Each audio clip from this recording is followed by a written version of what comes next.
fellow humans. Now, quite a few months now, I posted a video on my channel where I made a DIY sword out of wood for my dad.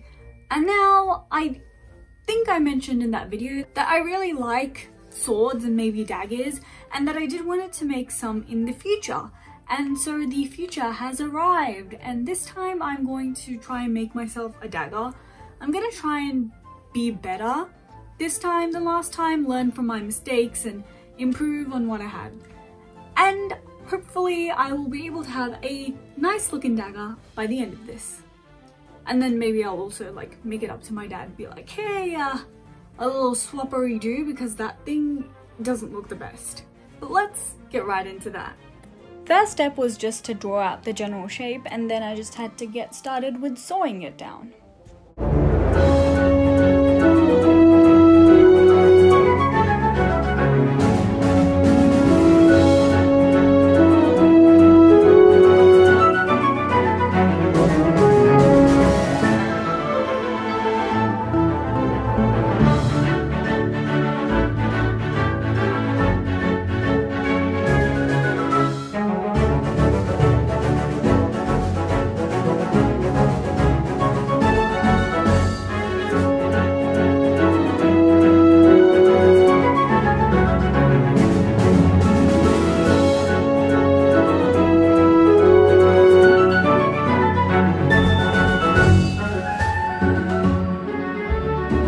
So I have spent countless hours over the past 2 days trying to saw this wood, and I still have to do the entire length from here to here for both sides, and this is really difficult. Now, part of the reason for that is that this is a really hard wood, and that is something that I did consider when I was first choosing out my wood, but I went with this harder wood anyways compared to my other wood because I thought that was a better wood, and also I could use that for a better project in the future if I wanted. So I went with this one, which was a better size, but now I'm really hitting myself over it because I hate this so much. Quick update. Update 2, and I have to sleep in like 10 minutes, so I really hope I can get this done before I have to sleep. Finally done, and now this is the next night, but I really have to file this down so I can do some other cool stuff with this tomorrow.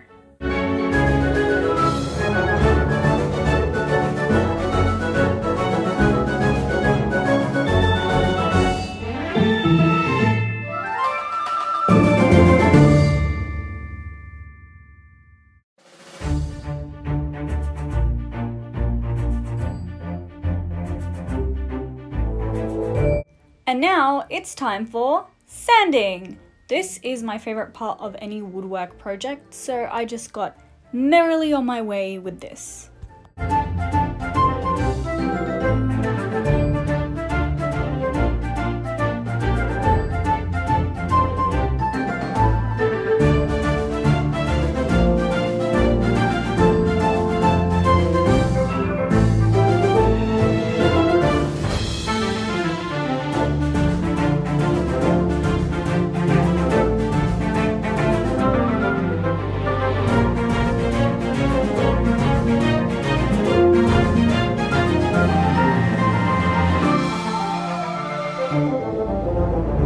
Now for the details on this, instead of using hot glue like I did last time, I decided to use clay instead, and I chose polymer clay because it doesn't fully harden and become really brittle when you bake it, as compared to air dry clay, which becomes really brittle when it dries, and I wanted this to stay intact. So I just messed around with this, tried a few different designs, and this is both how I ended up making the finished project and the design process, so you can see me moving around these little noodles of clay here and there and seeing what works and what doesn't.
are sanded down and looking really nice. And yes, that is a nail in the back. Hopefully that's not going to cause any problems in the future. I have hammered it down so it's not really protruding out, but like I couldn't take it out either. So yes, now we're going to spray paint this.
That's it for the video. I hope that you enjoyed, and I hope that you're having a good day. I hope that you continue to have a good day, and I will see you next time.